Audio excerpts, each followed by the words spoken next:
He confesses he can't stop thinking about her while he's with someone else, and she kisses him with months of anger and longing packed into seconds.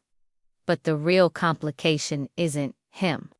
It's Noah, the quiet guy from her psych class who actually treats her right. And what happens when she has to choose between chaos and kindness? Subscribe and let me know what you would do.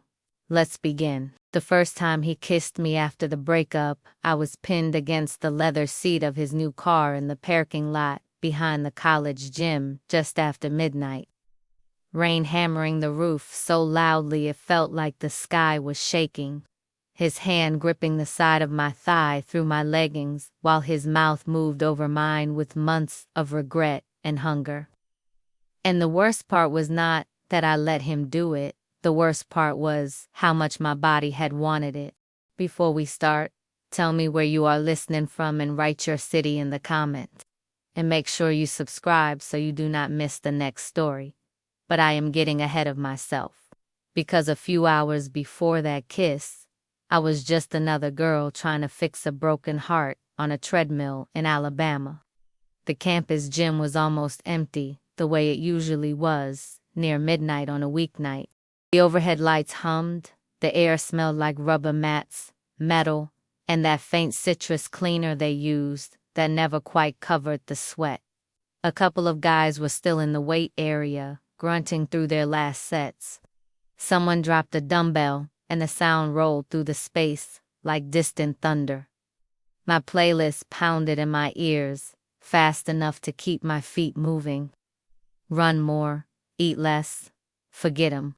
That had been my whole life plan for 5 months. 5 months since Jeremiah Carter, the hot quarterback with the easy smile and the arms that could throw 50 yards like it was nothing, decided he was suddenly confused about us. 5 months since he sat me down on a metal bench behind the stadium, jerseys still on, and told me I deserved better than him while very clearly wanting the space to see what else was out there. 3 days after that talk, I saw him at a party with his hands around the waist of a girl from cheer. And that was the moment my appetite and my sanity both decided to take a long break. Now my leggings were almost glued to my legs with sweat, my shirt clung to my spine, my sports bra felt like a second skin. My hair was in a high ponytail that had fallen crooked, pieces sticking to my neck. The treadmill display flashed that I had been running for 43 minutes. My lungs burned, but in a good way, the way that made it hard to think about anything except the next breath. I hit stop and grabbed the rails for balance as the belt slowed under me, my legs still wanting to move. My chest rose and fell, my heart still beating too fast, but at least for that little window of time, it was beating for something other than him. I wiped my face with the bottom of my shirt, grabbed my water bottle and my phone, and hopped off. The mirror on the far wall caught my reflection. Flushed cheeks, eyes too big in my sweaty face. Collarbones sharper than they had been in the photos from last fall when Jeremiah and I were still happy and matching in green hoodies at tailgates. People kept telling me I looked amazing now. That heartbreak weight looked good on me. And I said thank you while thinking that maybe nobody should compliment a girl for looking like she stopped eating. I slung my bag over my shoulder and headed for the doors. The hallway outside was quiet. The student worker at the desk was scrolling on their phone, barely glancing up as I passed. I pushed the metal bar on the double doors and stepped outside. The night hit me like a wet blanket. Heavy air, thick with humidity, that faint ozone smell that meant rain was coming soon. The parking lot lights buzzed overhead, casting everything in a washed-out glow. Cars sat in neat rows, most of them empty, some beaded with condensation. The concrete still radiated the heat of the day, and there he was. Jeremiah leaned against a dark blue car in the second row, half under one of the tall lights. His gym bag was slung over one shoulder, strap cutting across his chest. Sweat darkened the neck of his gray tank, clung to his shoulders and the curve of his biceps. His hair was damp, curls pushed back from his forehead like he had run his hands through it. He was talking to another player, one of the wide receivers, nodding at something the guy said. I recognized his laugh before I admitted to myself that I was looking at him. That familiar low sound twisted in my stomach, equal parts nostalgia and nausea. He turned his head to say something to his friend. Then his gaze slid over the lot, landed on the gym doors, and locked on me. My feet stopped moving. For a second, nothing else existed. Just the two of us, under buzzing lights in a concrete ocean, with 5 months of distance stretched tight between us like a rubber band. The other guy looked between us, said something I could not hear, then clapped Jeremiah on the shoulder and walked away toward a truck at the edge of the lot. Jeremiah straightened a little, adjusted his bag, and started walking in my direction. Every instinct said, turn around, go back inside, get on the treadmill again, pretend you did not see him. Instead, I just stood there with my hand still on the door handle, heart thudding against my ribs. He stopped a few feet away, close enough that I could smell the mix of soap, gym sweat, and the cologne I knew he kept in his locker.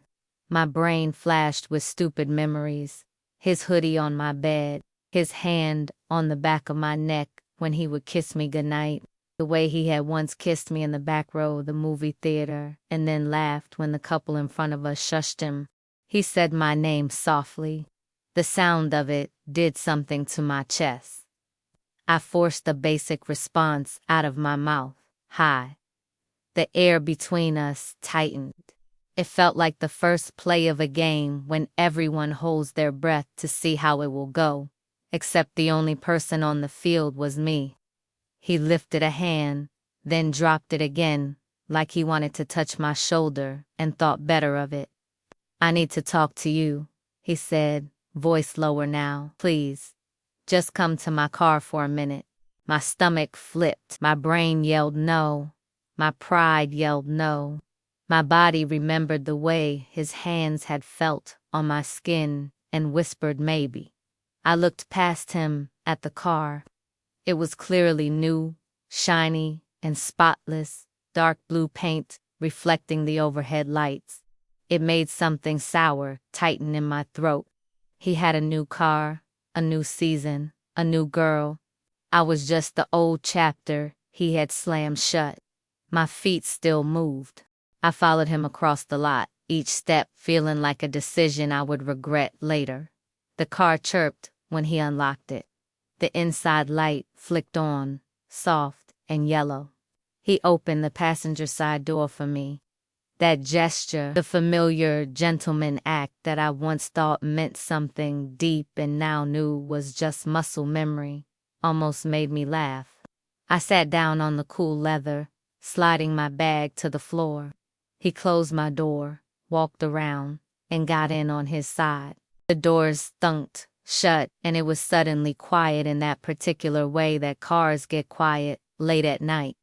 The outside sounds muffled, just the faint whir of the air, the tick of the cooling engine, our breathing. Up close, he looked the same and different. Same brown eyes, same mouth I knew too well, same jaw and shoulders, different tiredness. An edge of something more serious around his eyes that had not been there last semester. We sat in silence for a few seconds. The radio was off. His phone sat face down in the cup holder, screen dark. My heart was so loud that I wondered if he could hear it.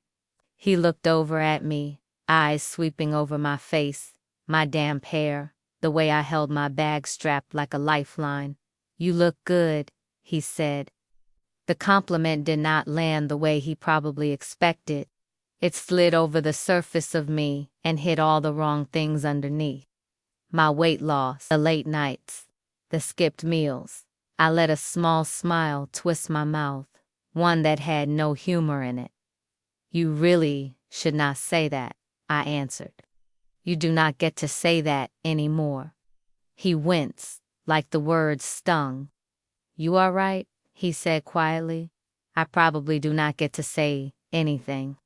I just wanted to see you, talk to you. I keep seeing you around and you will not even look at me." I kept my gaze straight ahead, staring at the edge of the hood where it caught the light. "What do you want from me?" I asked. "Where's your new girl?" There it was, out loud. The thing hanging between us since the party.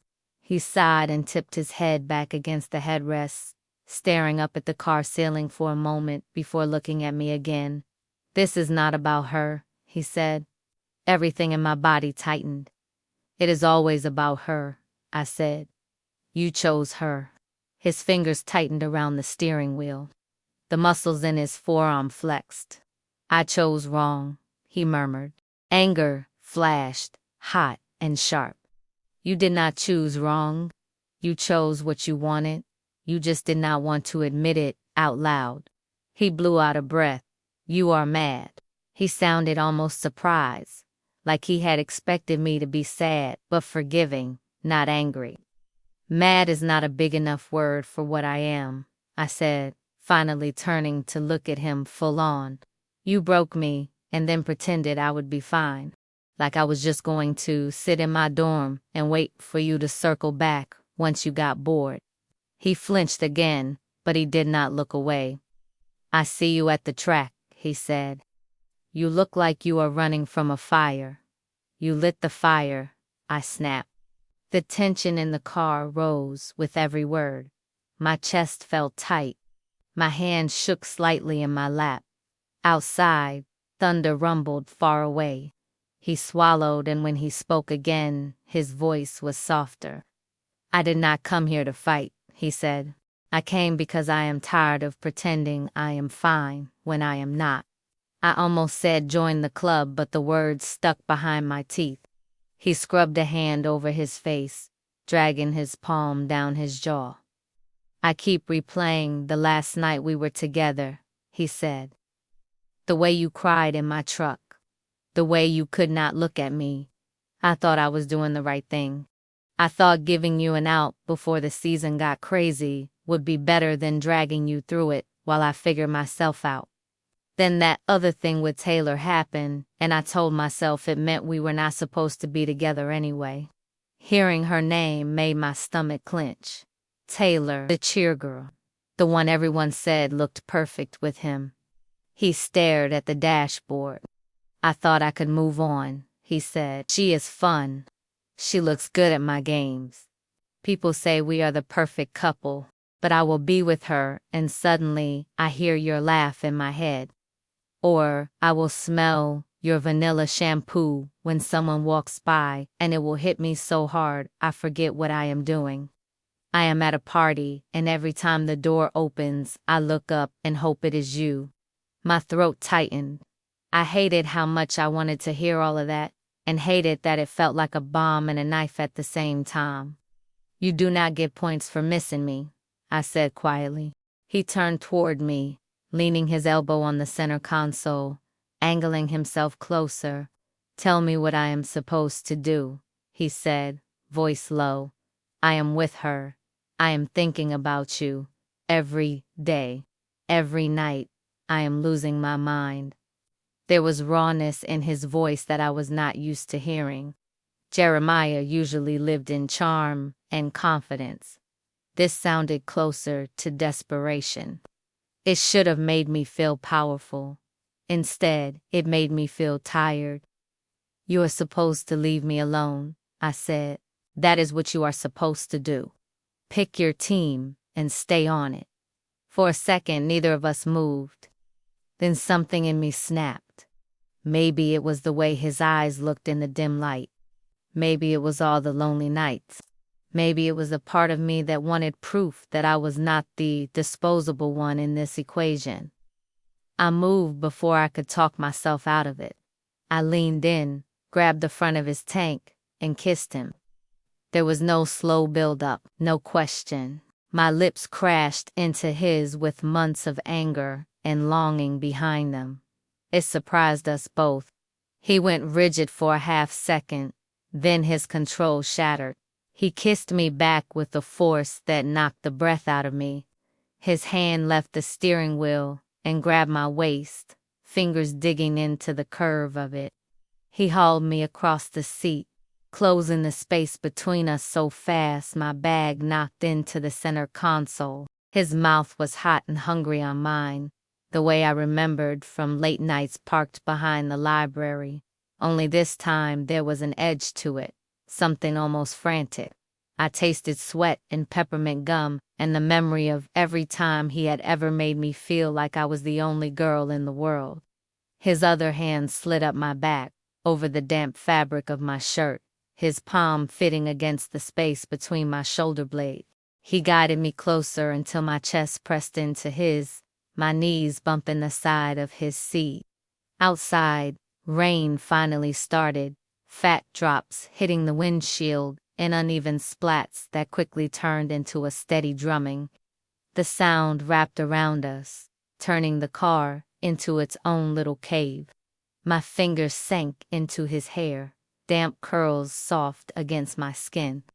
He made a low sound in his throat, something between a groan and a sigh, and angled his head to deepen the kiss. His thumb stroked the curve of my waist through my shirt as if he needed to memorize the shape of me. Every nerve in my body lit up. The weeks of pretending I did not want him disintegrated in the heat of that contact. My brain went fuzzy. My body leaned toward him like it remembered him better than my mind did. He shifted, pulling me even closer, and my back pressed into the cool leather in the curve of the door. The new angle let him slide his hand down, fingers curling around my thigh, warm and firm through the thin fabric of my leggings. He squeezed just enough to make my breath catch, his palm burning against my skin. The windows fogged quickly, the combination of our breath and the difference between the hot car and the cooler air outside creating a foggy shield. The world outside blurred into smears of light and shadow. His mouth left mine for a second to trail along my jaw, his breath hot on my skin. The feel of his lips against the underside of my jaw sent another wave of heat spiraling through me. I heard myself make a small sound, half gasp and half something needier. He whispered my name against my skin, low and rough, and the sound of it made my chest ache. His hand on my thigh moved higher, just slightly, his thumb pressing into the soft inside of my leg, tracing slow circles that made my pulse jump. His other hand slid from my back to my hip, gripping me like he was afraid I might disappear if he let go. I arched into him, my body responding to every touch, every movement. His chest was solid against mine, his heart hammering so hard I could feel it through both our shirts. The heat between us was suffocating in the best way, all-consuming, drowning out every rational thought. He kissed me again, harder this time, his tongue sliding against mine with a hunger that made my stomach flip. His hand tightened on my thigh, fingers pressing into my skin through the leggings, and I gasped into his mouth. My rational brain, what little was left of it, whispered that this was exactly how girls ended up crying again later. That I would leave smelling like him and remembering every second while he went home to someone else. My body did not care. My body only cared about the way his thumb stroked just above my knee now, the warmth of his hand on my thigh, the solid weight of his shoulder under my fingers, the way he kissed me like he wanted to crawl inside my lungs and live there. He pulled back just enough to rest his forehead against mine, both of us breathing hard. His hand stayed on my thigh, thumb pressing a slow line into the fabric, moving higher with each stroke. "I missed you," he said, voice shaking slightly. "I missed you so much." His hand slid higher still, fingers brushing the top of my thigh, dangerously close to the place where my body was screaming for him to touch me. My breath hitched, and I felt him smile against my mouth. The car felt too small to hold all of it. The want, the hurt, The history. Reality crashed back in hard. There is someone else in his bed. There is someone else posting photos with him in matching jerseys.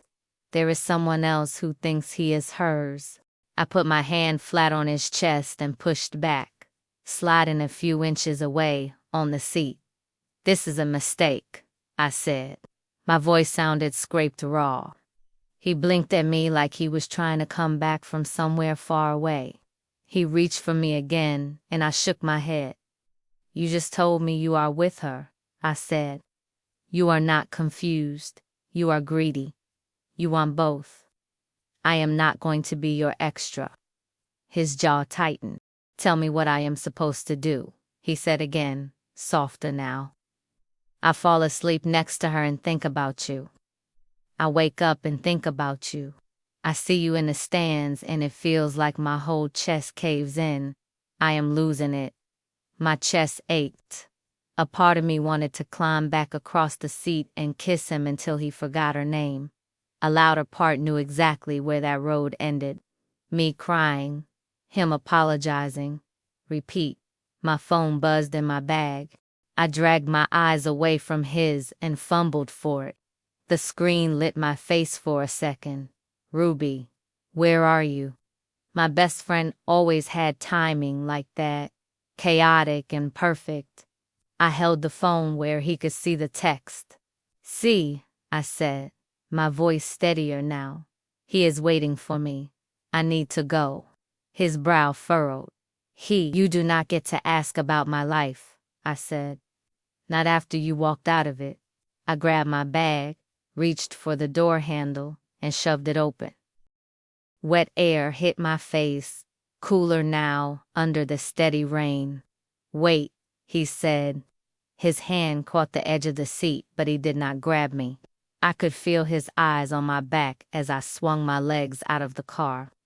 I paused for half a heartbeat, rain spotting my shins, parking lot lights turning the drops into streaks of silver. "You do not get to break me, disappear, then come back when you are bored," I said without turning around. "I am done playing that game with you." Then I slammed the door and ran. The rain soaked through my shirt in seconds. My leggings clung to my legs. Water dripped from the ends of my hair. I tasted salt and rain and the bitter metallic temps of anger in my mouth. By the time I reached the dorm, my lungs burned and my chest ached in a way that had nothing to do with cardio. I pushed through the doors, took the stairs 2 at a time, and only let myself cry once I was halfway up, where no one could see my face. That night, lying on my bed, with my damp hair spread over the pillow and Ruby snoring softly in the other bed, I stared at the ceiling and replayed the kiss over and over again. The heat of his mouth, the way his hand had gripped my thigh, the way his voice had broken when he said he missed me. I hated that I wanted to go back. I hated that some part of me still felt like his. Have you ever had an ex who knew exactly how to pull you back in everywhere? Outside the student union, tossing a football with 2 guys from the team. At the dining hall, 3 tables away with his new girl laughing loud enough for me to hear. On the path behind the library, earbuds in, hoodie up, eyes flicking toward me as if he was checking whether I still existed. Sometimes I caught him looking at me when he thought I was not looking. His expression would flash with something pained, then shudder when Taylor touched his arm. Once our eyes met for a split second across the quad and he looked like he was about to come over. But his coach called his name and the moment broke. I started changing my routes, leaving my dorm 10 minutes earlier or later, sitting in the back of the dining hall, facing the wall, choosing a different treadmill if I saw his reflection in the mirrors. Avoidance became its own exhausting workout. Somewhere in the middle of all that dodging, I met another complication. His name was Noah. He sat 2 rows behind me in psych of motivation. I had never really noticed him before. When you are dating the quarterback, the rest of the male population on campus can blur a little. That was on me, not them. He was there that Tuesday though, When I stumbled into class late with wet hair and a coffee I almost spilled on my notebook. The rain had hit campus hard again, pounding against the lecture hall windows. My brain was still full of Jeremiah and his stupid car. Our professor had us pair up to discuss an article about self-sabotage in young adults. Everyone shifted around me, moving seats. I looked up and saw him walking down the aisle with a half smile. "Is anyone sitting here?" he asked, gesturing to the empty chair beside me. I shook my head, and he sat down, dropping a battered notebook and a pen on the desk. He had dark blonde hair that fell a little too long over his forehead, pushed back casually. His eyes were a soft gray blue, framed by lashes that would have made half the girls in my dorm jealous if they noticed. He wore a faded university sweatshirt and jeans, the casual kind of normal that did not scream, "Look at me, I am the star of this campus." His presence felt calm. That was the first thing I noticed. Not dazzling, not blinding, just steady. We started talking about the article because we had to. He actually had thoughts about it, real ones. He talked about how some people cling to familiar pain because it feels safer than a known happiness. When he said that, his eyes flicked to me for half a second in a way that made me wonder if I looked as wrecked as I felt. I shrugged and made a joke about people majoring in bad decisions. He laughed, not in the wild, loud way Jeremiah did at parties, but soft and genuine, like I had actually said something worth laughing at. After class, he walked with me toward the door without making a big deal about it. We ended up side by side in the hallway. "You are Katy, right?" He said it like a fact, not a pickup line. "Yeah," I answered, surprised. "How did you know?" "You ask good questions in lecture," he said with an easy little shrug. "I sit behind you. Hard not to hear." I had not asked a single question out loud in that class since the breakup, but I did not correct him. Maybe he had noticed me before. Maybe I had been so busy orbiting Jeremiah that I never noticed who was watching from the bleachers. I found out his name when someone called him from down the hall. "Noah, you come into the lab." He lifted a hand and called back that he would be there in a minute. He turned to me again. "See you Thursday," he said, and there was no pressure in it, just a simple fact. Those 3 words stayed in my head longer than I wanted them to. The next time I saw Jeremiah, it was outside the dining hall. He was with Taylor. She had her hand looped through his arm, her laugh big and bright. His eyes still searched the crowd, just for a second, and found me near the salad bar. I looked away before he could register it. Instead, I smiled at Noah, who had just walked in behind me, holding a stack of books against his chest. The decision to smile at Noah instead of looking back at Jeremiah felt petty and calculated and a tiny bit satisfying. We started sitting together in psych. Noah would slide into the seat beside me like it was the most natural thing in the world and offer me gum or ask how my week was going. He did not lean in too close. He did not act like he owned my time.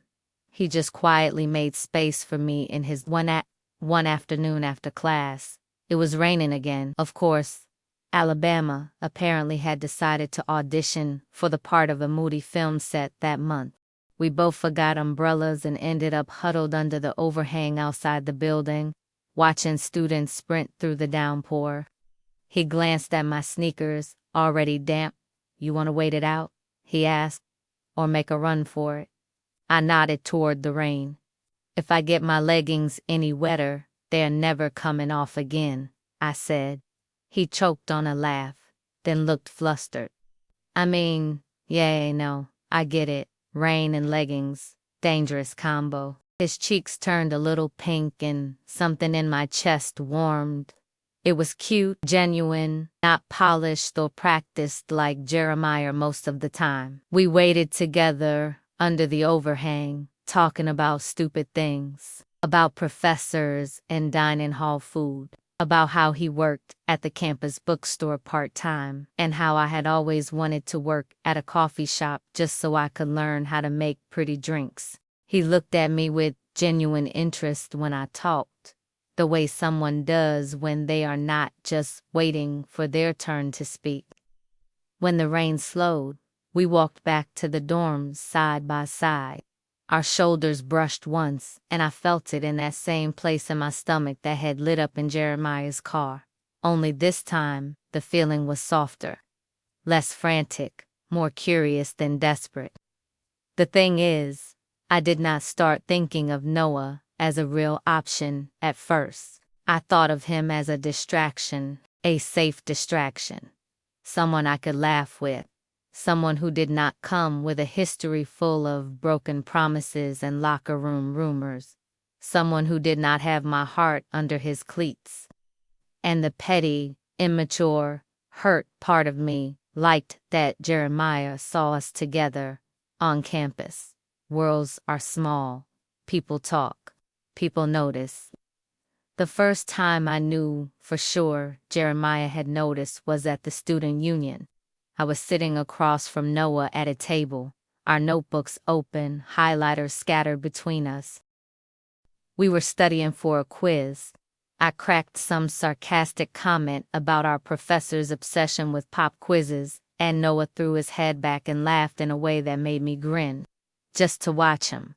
I felt eyes on us and glanced up. Jeremiah was standing near the drink machine with two guys from the team.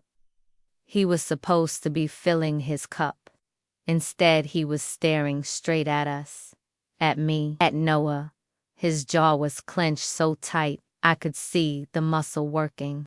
Something inside me that had been begging for validation for months sat up and stretched. Have you ever done something you knew was messy, just because it made the person who hurt you finally look like they felt even a fraction of your pain? At what point does it stop being payback and start becoming something uglier? It got worse on $1 Beer Tuesday. The campus bar always did a special on Tuesday nights. $1 cans of cheap beer, sticky floors, loud music, and football players holding court near the back. I had avoided it since the breakup. Too many memories of sitting on Jeremiah's lap while he told the same stories over and over to people who laughed anyway because he was the quarterback and that was his job. Ruby begged me to go. "You cannot stay in this room all semester," she said, waving a gold plastic cup around as if we were already at the bar. "You are 20. Your bones will not break if you go where beer is $1. I rolled my eyes, but she had a point. My world had shrunk to my dorm, my classes, the gym, and the path between them. So I said yes. I put on jeans that hugged my hips and a top that made my eyes look greener. I let Ruby do my mascara and lipstick. I looked in the mirror and almost recognized myself. When we got to the bar, it was the usual chaos. Music pounding, colored lights rotating lazily across the crowd, people yelling over one another, even though they were barely a foot apart. The smell was beer, sweat, and perfume. Noah was there. He was leaning against the far wall with a couple of people from our class, a can in his hand. He looked different out of his sweatshirt, jeans, a black tee that fit a little too well across his chest, sleeves pushed halfway up his forearms. When he saw me, his face brightened in a way that hit me right in the center of my chest. He pushed off the wall and came toward us. "You made it," he said, his voice warm. Ruby looked between us with a sharp little glint in her eye that said she would be interrogating me later. We moved toward the bar together, bodies pressed around us, the noise rising and falling in waves. Noah put a hand lightly on the small of my back as someone jostled us from behind, just enough to steady me. It was a simple touch, but my body noticed. We ended up at a small high top near the side wall, the three of us talking and laughing. Noah teased me about my choice of beer. I teased him about his serious study playlists. Ruby made faces at both of us that said she saw everything. I felt almost normal. Almost like a girl whose biggest problem was a quiz tomorrow and not the fact that her ex still lived inside her nervous system. About half an hour in, the room shifted, not physically, socially. You can always tell when the football guys walk in. The volume changes, energy shifts, people start turning their heads. I did not need to look. I still did. Jeremiah walked in with some of his teammates. Taylor was not with them yet. He scanned the room. I saw the exact moment he spotted me. His gaze dropped to Noah's hand on the back of my chair. His jaw tightened. He said something to the guy next to him, but his eyes never left us. That petty little part of me stood up and cheered. Noah leaned toward me to say something over the music, his shoulder brushing mine, his breath warm near my ear as he spoke. I laughed, maybe a little louder than the joke deserved. I was not thinking about whether my laugh sounded natural. I was thinking about whether Jeremiah could see the way I leaned into Noah. And that was the first sign that I was not just flirting, I was using. Taylor appeared a little later, sliding into Jeremiah's side, like she always did. She looped her arm through his, pressed a kiss to his cheek. He smiled automatically, but when the light swept over his face, I saw that his eyes were still fixed in our direction. The night blurred, music, more cheap beers, dancing, Ruby pulling me onto the crowded floor, Noah dancing with us in that goofy way that made me laugh, in a real way, not just a showy look at how fine I am way. At some point, I became aware that Jeremiah was closer. The crowd shifted and suddenly he was only a few feet away. Taylor had gone to the bathroom with her friends. He stood there with a beer in his hand, watching me while pretending to talk to one of his teammates. I could feel his stare like a physical touch. My skin buzzed with a mix of nerves and vindication. I turned to Noah and said something dumb about the song. He smiled and leaned closer so he could hear me. The distance between our faces shrank. His eyes dropped to my mouth for a quick second and my stomach did a flip. Jeremiah moved. He stepped toward us, cutting through the crowd like it was nothing. The music seemed to drop to a dull roar in my ears. "So this is why you have been too busy to answer my texts," he said, voice low but sharp enough to slice through the noise. Noah's frame went a little straighter. He looked between us, confusion in his eyes. I felt Ruby tense at my side. I stared at Jeremiah, feeling my heart race and my anger rise. "You texted me twice in 5 months," I said. "That is hardly a pattern." He ignored that. "So this is your guy now?" he asked, nodding toward Noah. "You traded up from the quarterback to a psych tutor or something?" His tone made my face burn. Not with shame, with rage. Noah's jaw tightened, but he stayed quiet, giving me room to speak. "What do you care?" I asked. "You have a girl who looks perfect in your pictures? Focus on that." He stepped closer, so close I could smell his cologne under the beer and sweat. "You really moved on that fast," he said. "After everything we had." Something snapped in me. I thought about the car, the kiss, the way he had said he was with her thinking about me like it was some kind of romantic confession and not an admission that he wanted to have it both ways. I thought about all the nights I had stared at my phone hoping for a text that never came. Fine, I thought. If he wanted a show, I could give him one. I turned to Noah. He was watching me carefully, like you watch a friend walking along a ledge. I reached up and slid my fingers along the back of his neck, feeling the heat of his skin under my hand. His eyes widened, breath catching, but he did not pull away. For a second, we just looked at each other. Then I closed the distance and kissed him. It was not planned. It was not fair. It was not kind. It was hot. His mouth was softer than I expected, his reaction slower. Shock flickered across his features, then something else. His free hand landed gently on my hip, not gripping, just resting there like he was asking a question through touch, instead of taking what he wanted. The bar around us blurred. Somewhere behind me I heard someone whistle. I felt the tension spike in the air like something electric. I deepened the kiss, because some bitter part of me wanted Jeremiah to see that someone else could hold me, someone else could be the person I turned to. I leaned into Noah, our bodies pressed closer, letting my fingers curl in his hair. His lips parted just a little, just enough to send heat running down my spine. For a few seconds, I forgot the crowd, the noise, even Jeremy. Noah kissed me back, in a way that was tentative at first, then more sure, like he was realizing this was not a joke, that I really was there, that I was choosing this. Then the moment broke. Ruby touched my arm, a grounding squeeze. The music shifted tracks. A can clattered to the sticky floor nearby. I pulled back, breath a little uneven. Noah looked at me, eyes searching.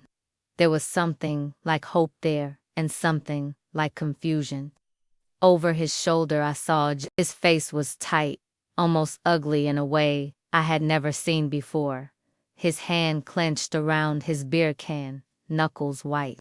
He turned away so fast it looked like he had been burned, grabbed another drink from the bar, and disappeared into the crowd toward the back tables. For one beat, satisfaction flickered inside me. Then guilt hit, heavy and thick. Noah stepped back, a half pace, his hand dropping from my hip. He swallowed, his throat working. "I need some air," he said quietly. He turned and slipped through the crowd toward the exit. I stood there in the noisy bar with the taste of his mouth still on mine and the ghost of Jeremiah's glare still burning in my chest, and realized I had just pushed myself into the villain role I had always reserved for him. Later that night, outside under the yellow glow of the streetlight by the bar, Noah waited for me near the curb. Ruby had already gone ahead to meet some friends. The noise from inside was muffled by the door. The air felt cooler, cleaner. He looked at me when I stepped out. His expression was not angry, exactly, just hurt. "So," he said slowly, "was that for me or for him?" The question landed like a stone in my stomach. I opened my mouth to lie, to say something about having wanted to kiss him for weeks, about the charged tension in the library or the walk in the rain. The truth spilled out instead. Both. His shoulders sagged just a little. "That is what I thought," he said quietly. I stared at my shoes. "You are allowed to want your ex to feel what you felt," he said. "I get that. But I am not trying to be a prop in someone else's drama." The words were not cruel, they were calm. That made them hurt more. "I am sorry," I said. "I mean it. I know," he answered. "That is not the point." He looked down the street, then back at me. "I like you, Katy," he said. "You are smart and funny, and you pretend you do not care about people when you actually care too much. I like being around you, but not like this. Not if I am just the guy you grab every time you want to prove your ex does not own you." My throat burned. "You are right," I said softly. He nodded. "Take care of yourself," he said. Then he walked away, not dramatically, not stomping, just calm, steady steps into the night. That quiet leaving hurt more than any slammed door Jeremiah had ever given me. Back in our room, Ruby waited, sitting cross-legged on her bed, laptop open and forgotten. "You used him?" she said before I even kicked off my shoes. I sank down on my mattress and pressed my palms over my face. "I know," she sighed. "You deserve better than Jeremiah, Katy. We have been over that. But you do not get to turn into him to prove it." I lay back and stared at the ceiling. No one has ever treated me better than Noah did, I said, voice thick. Not even Jeremiah when things were good. Then why are you still chasing the quarterback? She asked. Why are you running laps around the same story when there is literally a different guy who already showed you he can handle your ugly crying and your weird playlists? Because drama feels like love, I said quietly. Calm feels like waiting for the next hit. There it was, the real problem. It had never just been Jeremiah. It had been the version of me who thought love had to hurt in order to count. The next morning, I woke up with a headache and a heavy rock of guilt in my chest. I sent Jeremiah one text. Do not contact me again. We are done for real. He did not answer. I blocked his number anyway. Then I spent the rest of the day rehearsing what I needed to say to Noah. When I finally found him, he was shelving books in the campus bookstore. The bell over the door jingled softly when I walked in. The air smelled like paper and coffee from the little cart in the corner. He saw me and his shoulders tensed, but he did not walk away. He just waited, a book in his hand. I stepped closer, heart pounding. I was wrong last night, I said. My voice shook, but I kept going. I used you to hurt him. You did not deserve that. You were kind to me, and I turned you into a weapon. I am sorry. Not the casual sorry you toss at people in hallways. The real one. The kind where you know you might not get another chance and you still say it. He studied my face for a long moment. You are being honest, he said. Yeah, I answered. I am tired of lying, mostly to myself. He slid the book back onto the shelf. I am not going to pretend that did not hurt, he said. It did. I liked you. I still do. But I am not interested in being the rebound or the revenge plan. I nodded. I am trying to learn how to want better things, I said. That might take time. A small, almost smile tugged at his mouth. You are allowed to take time, he said. You just cannot take it out on other people. We stood there in the quiet aisles, surrounded by rows of paper and ink and stories where people probably made better choices than I had. I am not asking you to like me again, I said. I am asking if maybe someday I can show you who I am when I am not orbiting my ex. He looked at me thoughtfully. Coffee, he said finally. Not a date, just coffee, sometime. If you can go a week without texting him or stalking his socials or trying to make him jealous. I let out a breath I had not realized I was holding. Deal, I said. He nodded and turned back to his cart. As I walked out of the bookstore, sunlight hit my face through the high windows. The air felt different, a little lighter. 10 days later, I texted Noah, Me? Still want that coffee? His response came 5 minutes later. Noah, yeah. When? We met at the little cafe near the edge of campus, the one with mismatched furniture and local art on the walls. It was a Saturday afternoon, warm enough that we could sit outside on the patio under the big oak tree. He was already there when I arrived, 2 cups on the table in front of him. I got you a vanilla latte, he said. Hope that is okay? It is perfect, I said, sitting down across from him. We talked for an hour. Easy conversation. No pressure, no drama. He told me about working at the bookstore, about how his little sister was applying to colleges and stressing him out with her constant group texts. I told him about my mom, about how she called me every Sunday and always asked if I was eating enough vegetables. It felt normal, safe, good. When the sun started to dip lower, turning everything golden, he walked me back toward my dorm. We stopped outside the entrance, neither of us quite ready to say goodbye. I had fun, I said. Me too, he replied. There was a pause, the kind that stretches just long enough to feel charged. Can I see you again? he asked. Like, actually see you. Not as a maybe coffee thing, but as a real thing. I looked at him, at the way the fading sunlight caught in his eyes, at the careful hope in his expression. Yeah, I said, I would really like that. He smiled, and it was the kind of smile that made my chest feel warm and settled instead of chaotic and burning. We said goodnight, and I walked into my building feeling lighter than I had in months. Over the next 2 weeks, Noah and I fell into an easy rhythm. Study sessions that turned into long conversations, walking back from class together, texting about nothing and everything. He did not rush me. He did not push for more than I was ready to give. He just showed up consistently, kindly, and let me figure out what I wanted at my own pace. One Thursday night, we were studying in his apartment. His roommate was gone for the weekend, visiting family. The place was small but clean, books stacked everywhere. A couch that had seen better days, posters of bands I actually liked on the walls.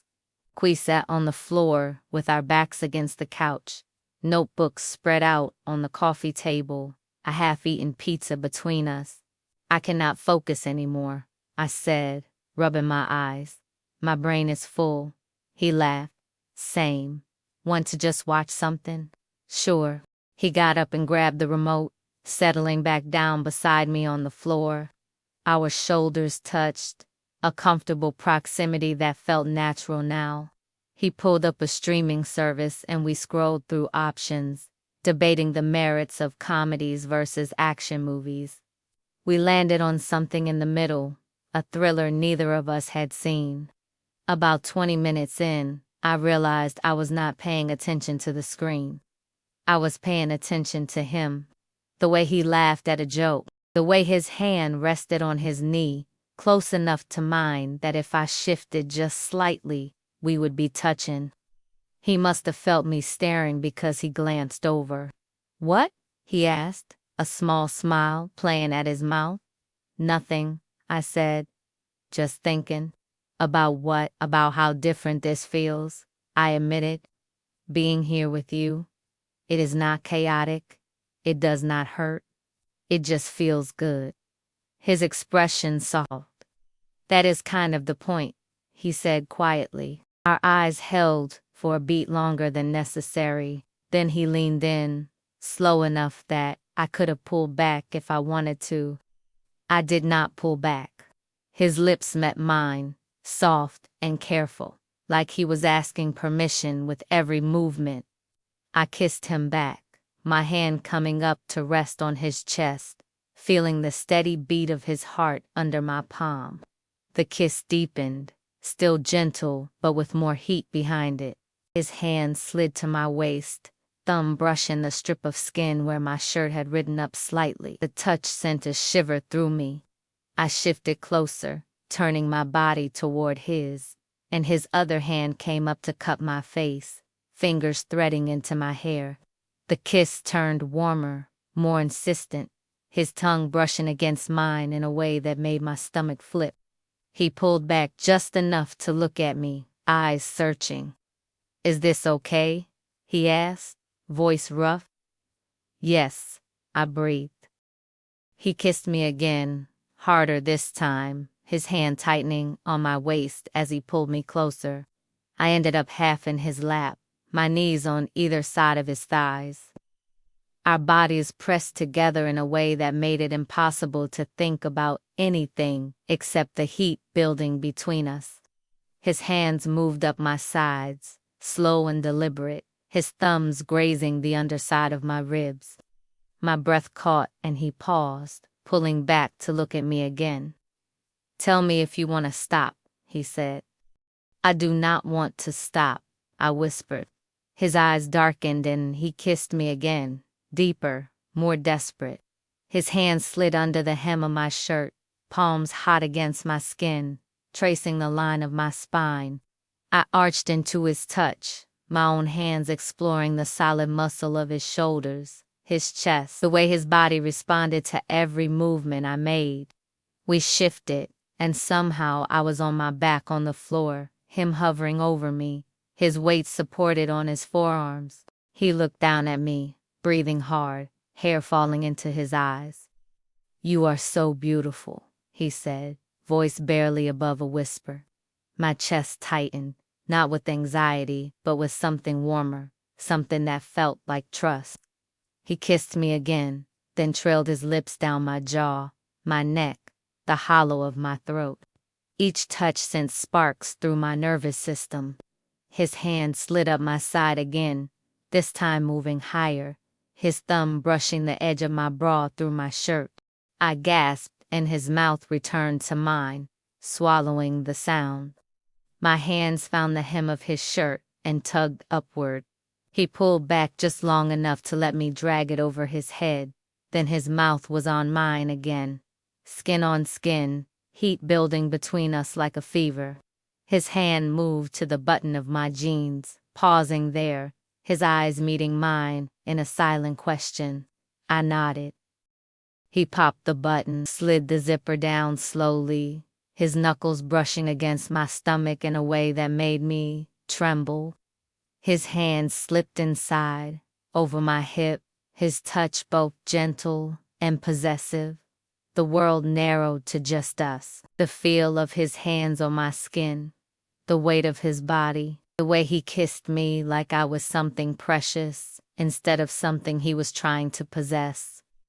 It was nothing like the frantic heat in Jeremiah's car.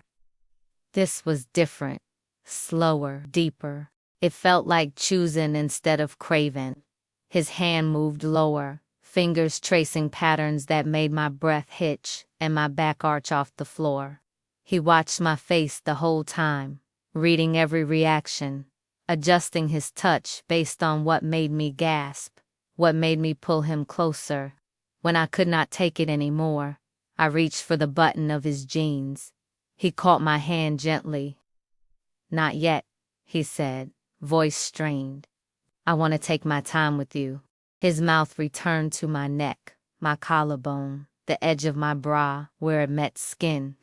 His hands explored with a patience that was both maddening and perfect, learning every place that made me shiver, every sound I made. By the time he finally stripped my jeans off completely, I was a mess of want and need and something that felt dangerously close to falling. He kissed his way down my stomach, hands gripping my hips, and when he looked up at me from between my thighs, eyes dark with desire and something softer, I knew this was what it was supposed to feel like. Not chaos, not desperation, just being wanted by someone who saw me and chose me anyway. He took his time, his mouth and hands working in tandem until I was gasping his name. Fingers tangled in his hair, every nerve ending on fire. When I finally shattered, it was with his name on my lips and his hands holding me like I was something worth keeping. After, we lay tangled together on the floor, my head on his chest, his fingers tracing lazy patterns on my shoulder. The movie still played on the TV, forgotten. That was, I started, then stopped, not sure how to finish. "Amazing," he supplied, a smile in his voice. I laughed softly. "Yay, that." He pressed a kiss to the top of my head. "You okay?" he asked. "Better than okay," I said honestly. We stayed like that for a long time, wrapped up in each other, the outside world quiet and far away. For the first time in months, I felt like I was exactly where I was supposed to be. That night there was another game. The stadium lights glowed across campus. I could hear the distant roar of the crowd from Noah's apartment window. For the first time since the breakup, I did not go.